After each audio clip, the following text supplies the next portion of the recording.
Y listo. Del equipo de trabajo, el Aso de la Horca, de producción y todo comité ejecutivo, le damos la más cordial bienvenida a la figura de don Horacio Rivara. ¿Cómo se encuentra usted?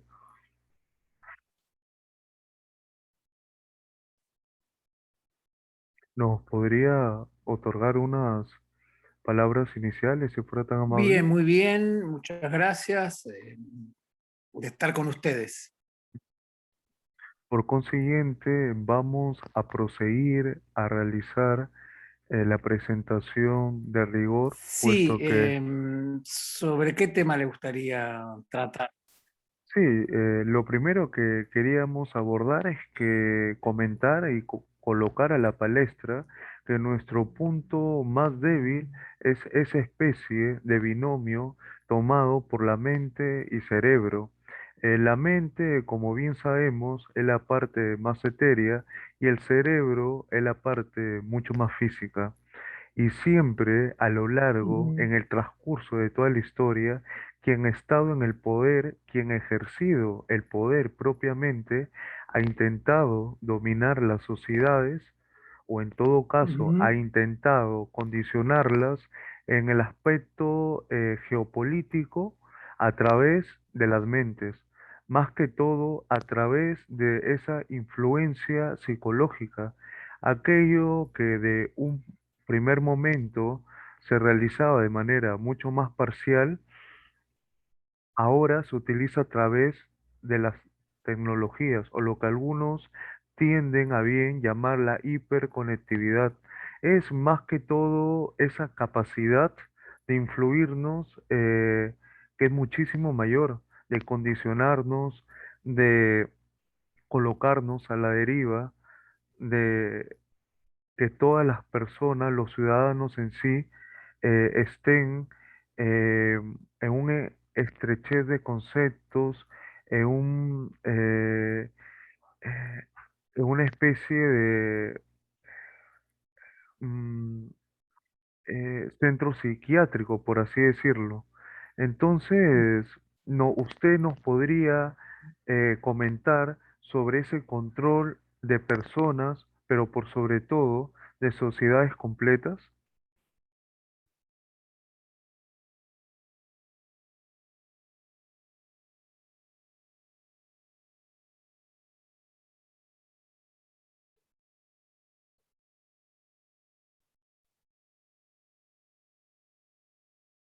No, lo escuché todo, justo. No, está muy bien el tema. Sí, sí, sí, está muy bien, lo escuché todo. Totalmente de acuerdo. Eh, el tema de la guerra psicológica es... Ahí estamos. Bien, totalmente de acuerdo con lo que usted dice. El tema de la guerra psicológica es muy antigua. Ya lo conocían los antiguos griegos, eran expertos en la guerra psicológica, Alejandro Magno. Eh, el tema, bueno, que con la tecnología actual se ha podido llevar toda la idea de lo que es guerra psicológica, control social, manipulación social, a un nivel que no había conocido antes la historia, sobre todo en lo global que es. La guerra psicológica se basa en dos temas principales, que son el miedo en primer lugar y la confusión en el otro. O sea, miedo y confusión.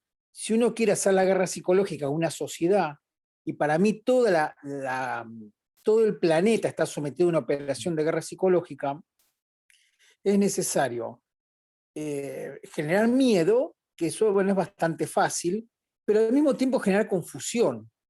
Un ejemplo que yo doy es que en el desembarco del día D, el 6 de junio de 1944, donde los aliados desembarcan en Francia, lanzaron miles de paracaidistas, ¿no? Pero lanzaban, en algunas zonas lanzaban muñecos, eran muñecos, eh, muñecos rellenos de paja que simulaban ser paracaidistas y en otros lugares enviaban paracaidistas de verdad. ¿Esto para qué? Para generar confusión. Algunos generales, donde en su zona habían caído paracaidistas que eran muñecos, decían la invasión es una farsa, no hagamos nada. y otros donde habían caído soldados verdaderos, decían, no, es una invasión de verdad. Y se pasaron toda la noche en discusión. Eso es una forma como opera eh, la guerra psicológica. Bueno, el día D fue precisamente la parte psicológica de la operación fue preparada por el Instituto Tavistock de Inglaterra, que son expertos en este tipo de operaciones. Nosotros siempre tenemos a bien comentar que para que surja ese dominio de las mentes hace falta unas precondiciones, porque nosotros siempre comentamos en nuestro círculo que cuando Rusia hace desinformación o en todo caso campañas de manipulación, lo que hace propiamente no es abrir grietas, sino encontrar esas grietas que hay en la sociedad y meterse en ellas. Entonces, ¿cuáles son esas precondiciones que nos tienen que afectar para que las personas, los ciudadanos propiamente, seamos susceptibles a ese dominio?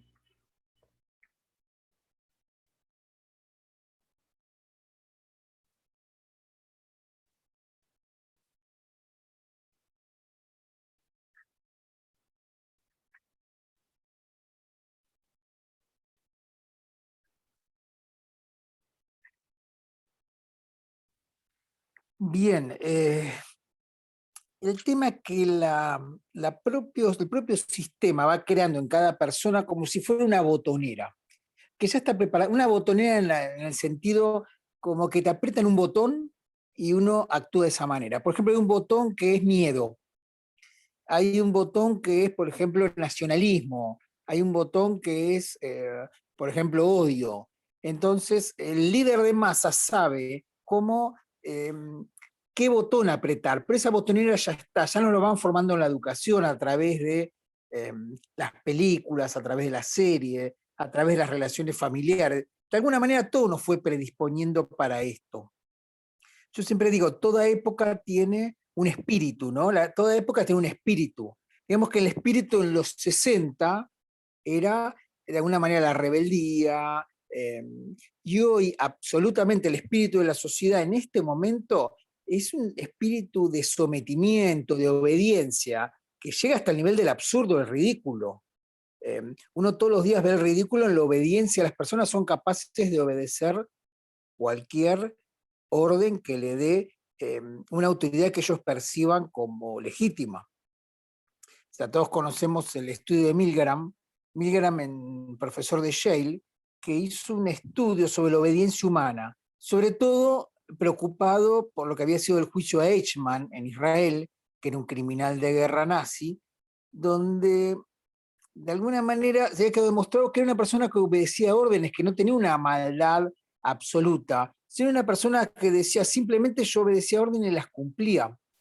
Y el estudio de Milgram con voluntario demostró que el 90% de las personas obedece una orden, no importa cuán absurda o cuán criminal sea, siempre y cuando perciba que el que da la orden es una autoridad legítima.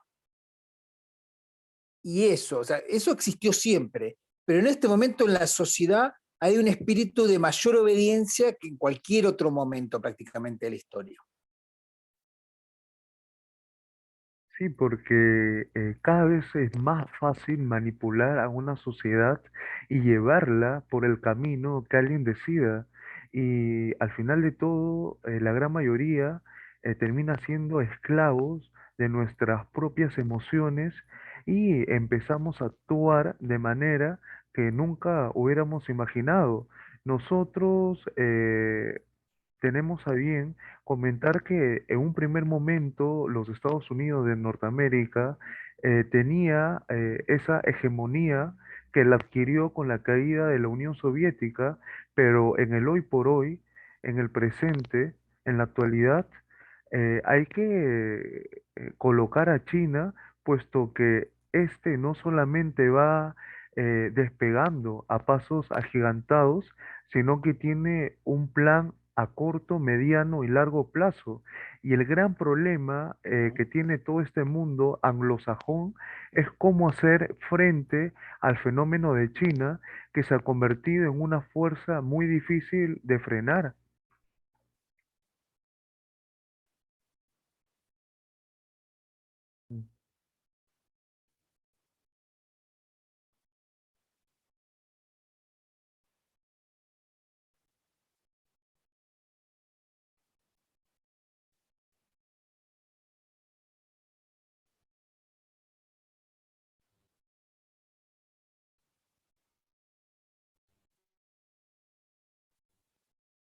¿Nos podría comentar al respecto?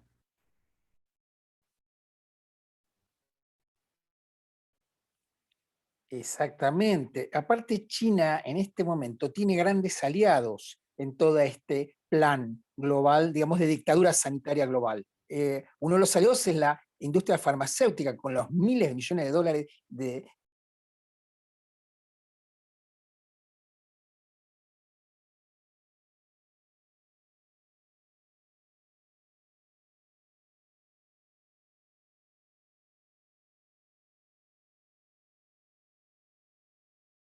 se cortó la comunicación. Ahí volví. Bien, como estaba diciendo, China en este momento consiguió dos tremendos aliados dentro de esta nuevo orden mundial. Uno es la industria farmacéutica y otro era todo un conjunto de fundaciones, un conjunto de filántropos, como se llaman a sí mismos, gente como Soros, Bill Gates, todo lo que era el viejo Club de Roma, la Trilateral Commission, el Club Bilderberg, que están unidos, o sea, hicieron como un joint venture, como una unión para eh, tomar el poder mundial de alguna manera a través de un escenario. Yo hace muchos, muchos años recuerdo que la gente del Club de Roma decía, en el futuro las guerras no serán con balas, en las guerras se dispararán escenarios. Acá crearon un escenario y tuvieron a toda la humanidad bailando ese escenario. Lo increíble es ver la debilidad psicológica de la sociedad, qué tan rápido se rindió y rindió todos sus valores. Es demasiado rápido como prácticamente consiguieron el poder absoluto, como no hubo mucha resistencia civil y de hecho los pocos que resistimos de alguna manera fuimos muy atacados en todo momento. Sí. Sí, sobre todo que ese futuro que muchos lo buscan con bastante prepotencia, algunos con nostalgia, otros, como no, con melancolía, se torna demasiado perturbador al estilo de Black Mirror, porque ya estamos viviendo desde múltiples perspectivas, tanto la manipulación cultural, la psicológica y, cómo no, la información y la desinformación de las voluntades personales, porque el tema reside en el control de la información y, cómo no, en las posibilidades que se abren en la evolución de las neurotecnologías y eh, una especie de binomio con la inteligencia artificial en todos los campos, incluido el militar. Porque, como usted bien nos comenta, ahora las armas sirven más de persuasión, pero los escenarios eh, sirven de manera trágica, pero a la vez pertinente.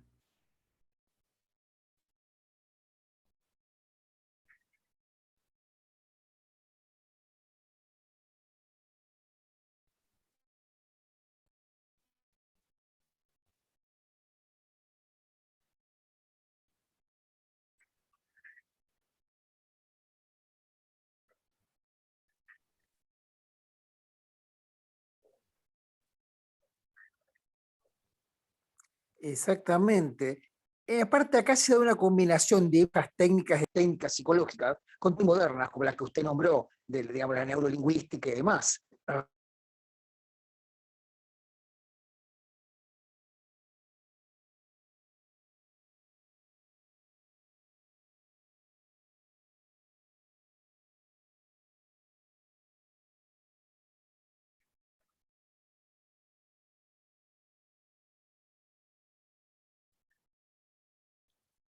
Hola, hola.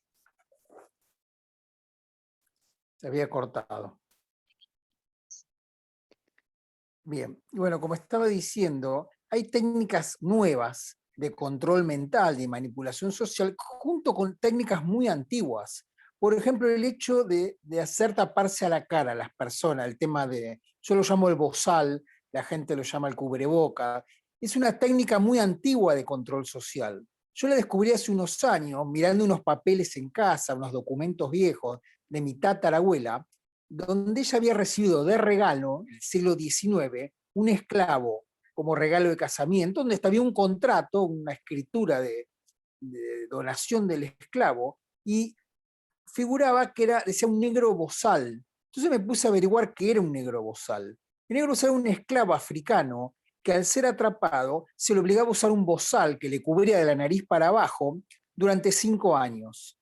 De esa manera se lograba que fuera más obediente.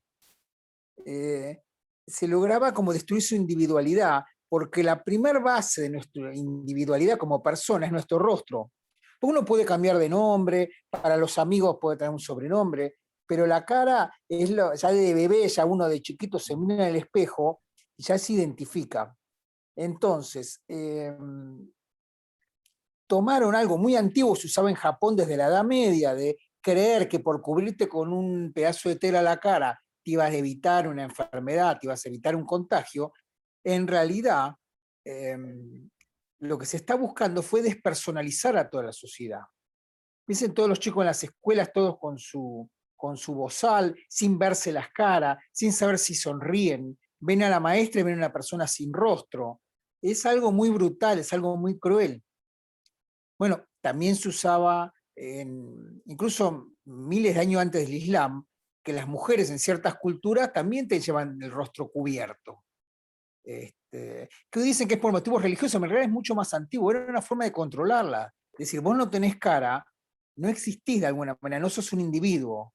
Yo veo a la gente en la calle, la veo con la cara cubierta, la veo triste, y también los veo más obedientes. Es como el caso del negro bozal. Lo obligaron 5 años a usar bozal, el día que se lo sacaron, ya obedecía fácilmente. Estas son técnicas que se conocían de hace miles de años y ahora la están combinando con técnicas muy modernas, con el periodismo masivo, que es algo más del siglo XIX, siglo XX, y los controles a través de la información, de las computadoras, que es del siglo XXI. Sí, sobre todo que ahora, como usted bien nos lo dice, no hay la necesidad de lanzar decenas de carros de divisiones de combate, sino que es mucho más importante, entre otras cosas, que es conseguir que pase desapercibido cómo somos manipulados, cómo somos persuadidos psicológicamente y mentalmente. No nos damos cuenta que lo estamos siendo y por lo tanto lo que nos impone en el sentido de conseguir nuestra pasividad, nuestra anuencia, incluso a manifestarnos a favor de las decisiones que estamos adoptando.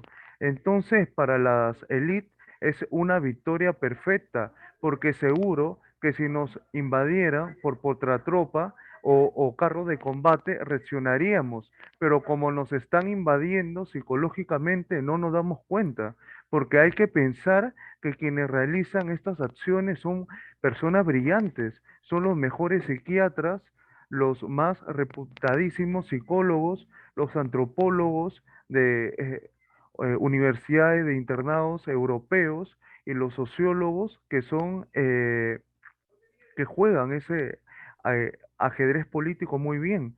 Entonces, nuestras emociones, tanto las positivas como las negativas, para que podamos adoptar o dejamos de adoptar ciertas acciones, termina siendo la batalla que tenemos hoy en día, junto, por supuesto, de lo que significa el ciberataque.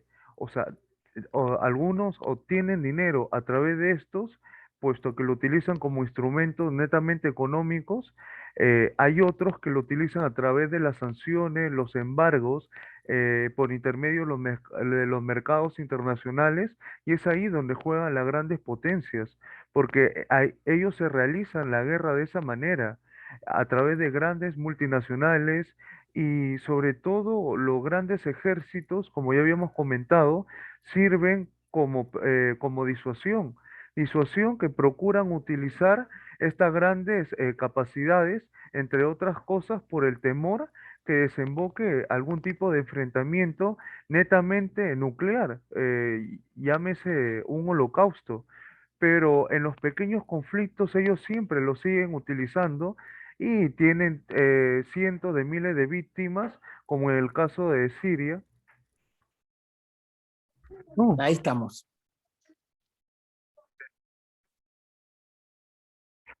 sí me logró escuchar, ¿verdad? Sí, perfectamente. Claro, como vos decías, hay gente, los que armaron esto fueron brillantes, buscaron los mejores psiquiatras militares, los mejores sociólogos, hay mucho dinero puesto en esto, y sobre todo consiguieron, por ejemplo, algo que es muy fuerte, los viejos rebeldes, o sea, los viejos rockeros, los personajes de alguna manera mediáticos que representaban la rebeldía, estaban todos entregados, todos apoyando al sistema, todo promoviendo el encierro, promoviendo el uso de bozales, promoviendo la vacunación. Y algo que ya pensaban, ellos ya sabían por el test de Milgram que iba a haber un porcentaje de la población, 10, 5%, que desde el principio se iban a dar cuenta del engaño y iban a resistir. Por eso prepararon toda la campaña. Usan esa famosa palabra conspiranoico para decirle a cualquier persona que ponga en duda el relato oficial, así sea en lo más mínimo, palabra que viene de la década del 60, y así se empezó a llamar en Estados Unidos a los que discutían el relato sobre el asesinato de Kennedy. Ahí empezaron a usar la palabra conspiranoico, que hay personas que digan, no, que hay cosas que no cierran. Entonces, bueno, ya tenían todo preparado. Eh, Algo que ya se habló incluso en el evento 201, antes de la pandemia, ¿qué vamos a hacer con los disidentes? Y bueno, lo principal que hacen es ridiculizarnos, ¿no? Al disidente se lo pone en la misma bolsa, se lo llama antivacunas, por más que incluso hay médicos que han desarrollado otro tipo de vacunas, pero se oponen a esta. Eh, eh, Dicen también, eh, o sea, usando la falacia del hombre de paja, que se dice, no ridiculizar los argumentos del opositor, decir que son terraplanistas. Por ejemplo, el diario Clarín, que es un diario muy importante de Argentina, a los que estamos en un momento oponiéndonos a esto, en epidemiólogos argentinos y demás, nos decían, son un grupo de terraplanistas, antivacunas, como tratando de ridiculizarnos, ¿no? Como si fuéramos personas, no sé, con un sombrero de, de material metalizado. Y eso estaba pensado también, cómo bloquearnos en las redes. La censura que se vive ahora no se conoció nunca, es muy fuerte. Han cerrado canales de YouTube. Acá en Argentina, bueno, han ido presos médicos por expresarse. En Alemania, en Inglaterra también han ido presos médicos. Algo que por lo menos desde la Edad Media no pasaba. Ah, sí, sobre todo de los servicios de inteligencia, que es como un gran rodillo y a valga verdades y a decirlo con todas sus letras, recién estamos empezando, porque ahorita, sobre todo China, que tiene a Venezuela con toda la deuda externa, a Chile a través de su cobre o la soja en Brasil, eh, vemos que van transformando. Las empresas petroleras le llaman empresas energéticas y todo a través de herramientas de control mental que nos manejan. Se conectan en el mundo. Son casi 300 millones de personas que a través de algoritmos tienen un gran poder para con nosotros. Son grupos de personas que han alcanzado esa cuota de extremismo, puesto que son, como ya lo hemos repetido, y a pesar que pueda sonar tedioso, arquitectos sociales. Entonces, ellos no quieren que comamos carne, sino hierba, y vemos que un tal Bill Gates termina convirtiéndose en un gran terrateniente de los Estados Unidos. Valgo a mencionar que Estados Unidos es una de las tierras más fértiles que hay y este tiene, como usted bien lo comenta, muchas influencias. Entonces, por un lado existe un poder único que quiere dominarnos, que nosotros vivimos en toda la región, en todo este mundo anglosajón, en la batalla que hay entre ellos y nosotros nos convertimos en en aquel conejillo de Indias de turno, aquel sufridor de ocasión. Entonces, como usted también lo repite, obligan a muchos medios de comunicación en publicar los mensajes que más les favorecen a sus acciones y sobre todo ahora se habla de una especie de pasaporte sanitario, o sea, a través de teléfonos tener una especie de código que es una violación sistemática a los derechos humanos. Entonces, hay una información que nos vigila, que nos controla, pero a la vez hay un elemento de control nuevo, por lo cual debemos ser sumamente prudentes, porque todo lo que hacemos en Internet deja huella.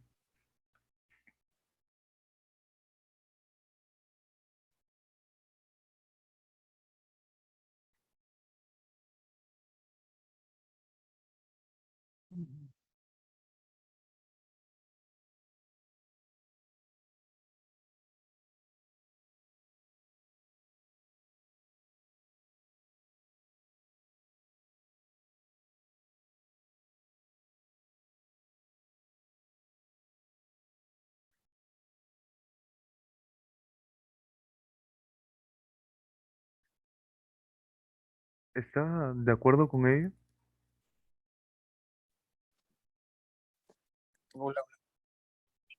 Sí. Exactamente. Em, Claro, la gran ventaja que tienen esta vez sobre otras guerras psicológicas es cómo nos conocen. O sea, uno entra en Facebook, en cualquier red social, pone me gusta, no me gusta, reacciona una foto. Eso va a supercomputadoras, computadoras que a veces pesan 50 toneladas, que analizan toda la información, saben quiénes somos, qué nos gusta, qué no, qué foto nos impresiona, qué no. Entonces, cada vez que ponemos me gusta, no me gusta, me indigna, estamos dando información sobre cómo nos pueden manejar. Eh, Otro es el uso de la imagen. Por ejemplo, qué tan fuertes son las imágenes. La Universidad de Buenos Aires, de Argentina, que es la universidad más grande del país, quiso hacer una fiesta por los 200 años que cumple y homenajear a 200 personas de la universidad. Pero había una condición, todos debían subir a las redes sociales una foto con el barbijo puesto. Mm. Entonces, lo que cada profesor hacía al hacer eso, por eso yo a muchos los dejé de hablar por eso. De alguna manera, con ese símbolo es como casarse con el borde mundial. Es como decir, no, yo apoyo, acá estoy mandando esta imagen. Qué fuerte.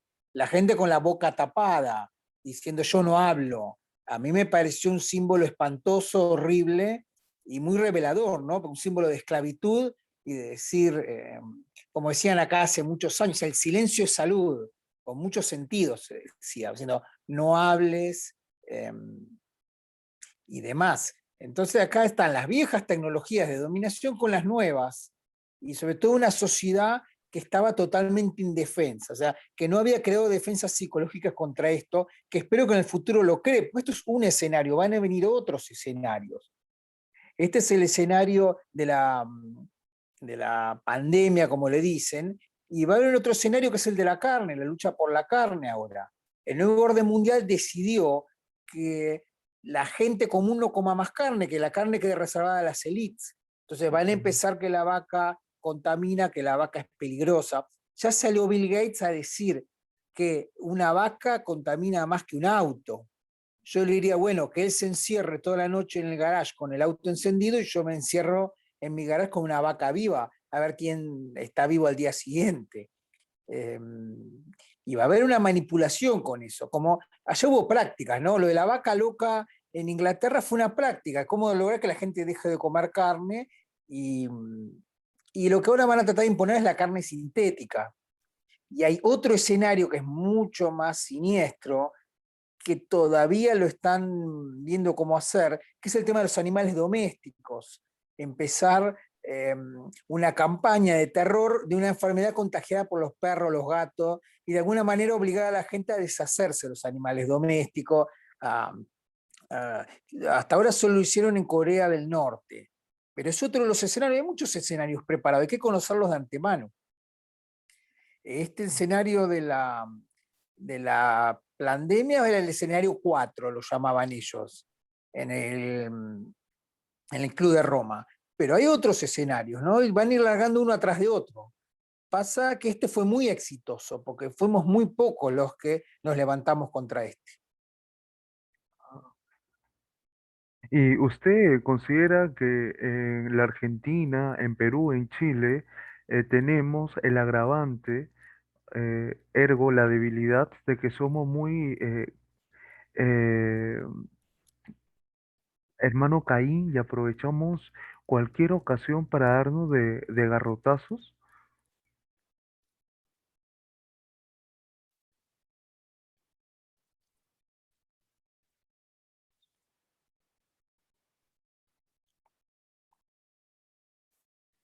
Sí, así es, pero eh, digamos que la pandemia se adapta a cada país, pero igual sigue siendo bastante global. Por ejemplo, nosotros estamos viendo en Australia el ejército en las calles, vimos campos de concentración en Canadá.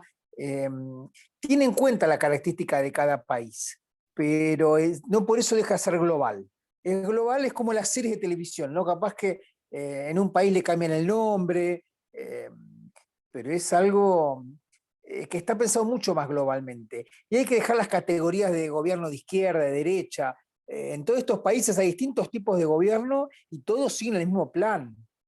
Por ejemplo, en Argentina, todos los políticos argentinos reciben plata de Open Society, de George Soros, y de alguna manera todos dependen de él para hacer sus campañas.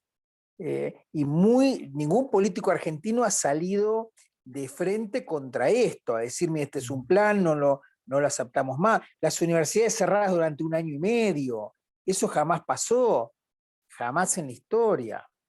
Eh, la dictadura sanitaria, bueno, ha existido en otros lugares del mundo, existió en México en 1920, pero nunca de esta forma y nunca, o sea, no, acá no actúan los jueces, no actúan los periodistas, o sea, actúan pero a favor del sistema.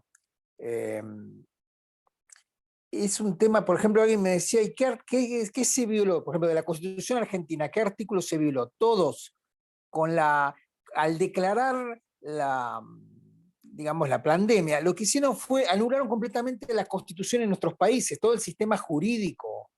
Desapareció el derecho de reunión, el derecho a apelar, el derecho de visita. En general no se ha declarado el estado de sitio en ninguno de estos países, pero de hecho se anularon derechos que tenían hasta cientos de años de antigüedad. Ah, sí. Eh, y hay muchos que tienen a bien decirnos que lo que se debe hacer ahora es volver a los clásicos, a ese modo constante de retrospectiva y adentrarnos a nuestros orígenes, porque lo que nos deja arrastrar la ciencia, la tecnología, es perder nuestro humanismo y hacernos peores personas. Es la tecnificación que a través de ella dejaremos de ser seres individuales y llegaremos a ser parte de colectivos, hasta se podría decir el término de comunidades de robots, donde nosotros recordamos que Richard Nixon decide, por ejemplo, imprimir mucho más dinero por el tipo de respaldo, y ese es un valor que circula, y a través de eso es donde dominan en el hoy por hoy con los mercados bursátiles las finanzas, porque el que domina la economía es el que domina absolutamente todo. Si bien es cierto, antes había un contrincante que era la Unión Soviética, a la larga empiezan a aparecer países como Libia, personajes como Gaddafi, ahorita lo de Afganistán, etc., etc.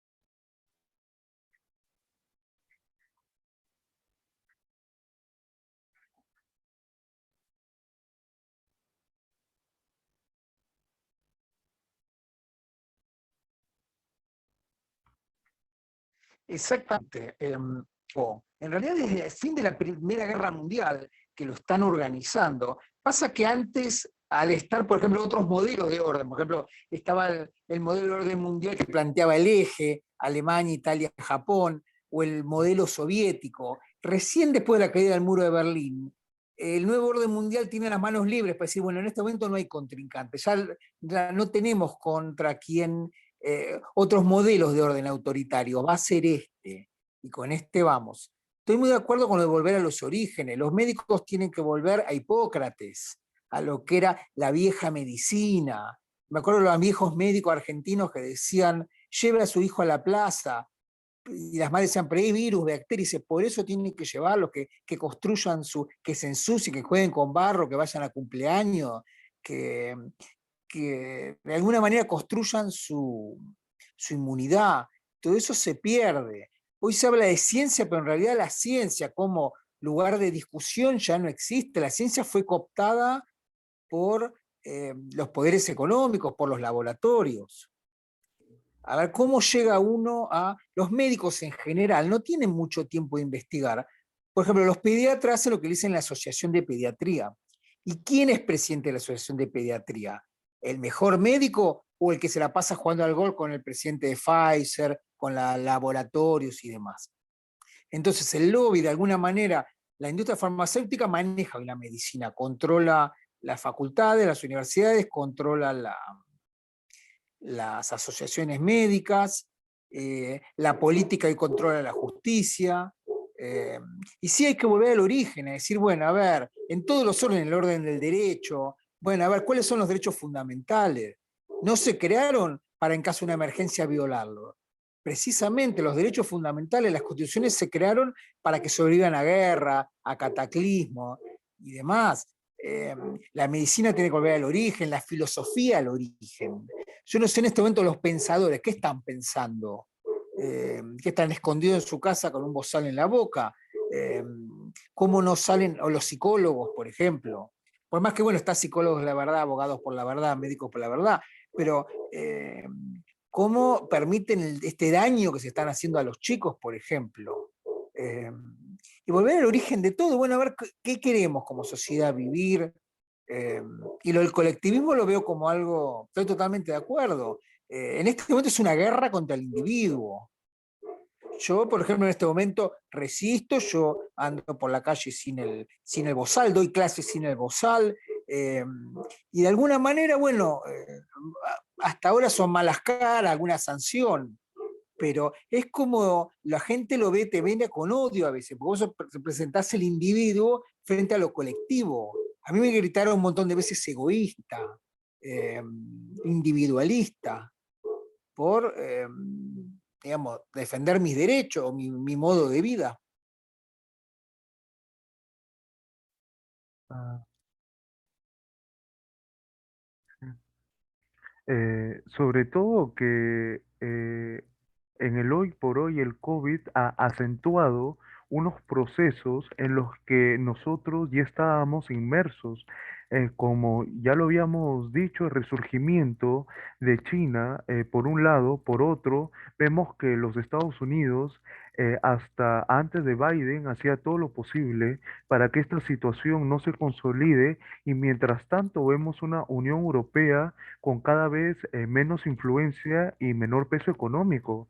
Hace muy pocos días se vio que por primera vez el PIB de China, que aproximadamente es el 18% del mundial, ha superado al de Europa. En el 2000, por ejemplo, Italia, Francia era el 25% y China el 3%. Entonces, el COVID ha acelerado todas esas dinámicas. ¿Por qué? Porque vemos que hay un llamado de atención de esta crisis y es todos los intentos relacionados a los estados para hacer primar su propaganda frente a la propaganda que se difundía a través de lo que ahora se denomina fake news. Entonces, hay intentos de desprestigio que no aumentan el peligro de que los ciudadanos piensen en tiempo de crisis y que la única verdad es la que lanzan los gobiernos.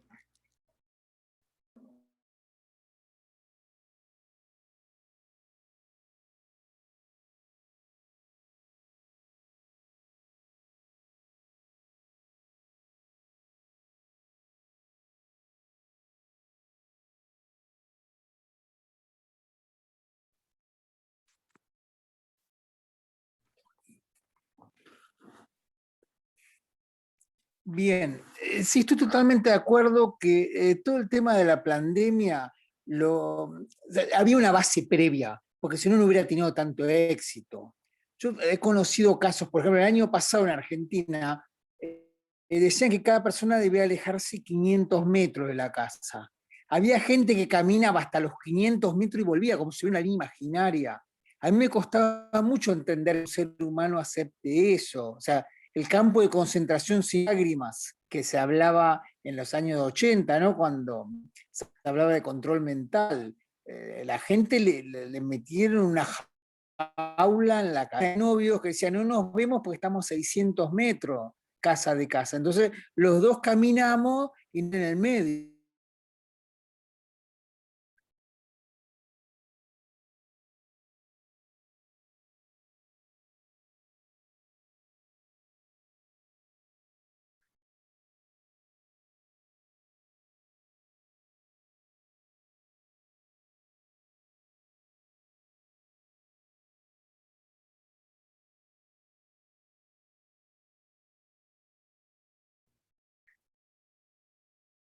Se le ha congelado la imagen y el audio.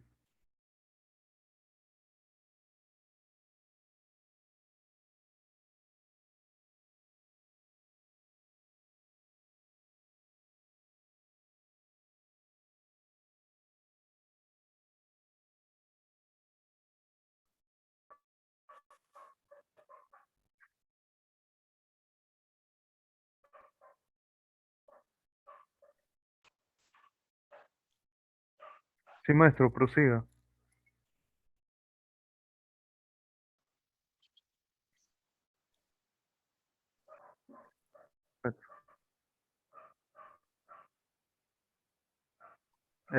Puede proseguir, maestro.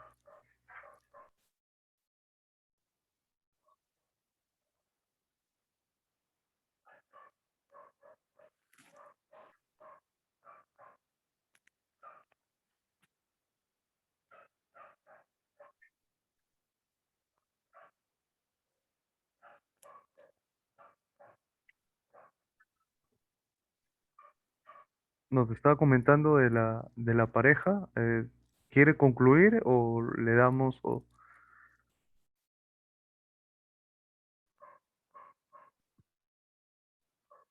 ¿Me escuchan ahora? Sí, ahora lo escuchamos, fuerte y claro. ¿Me escuchás? Así es. Bien, como estaba diciendo, ha sido muy eficiente el sistema logrando la obediencia total de la población y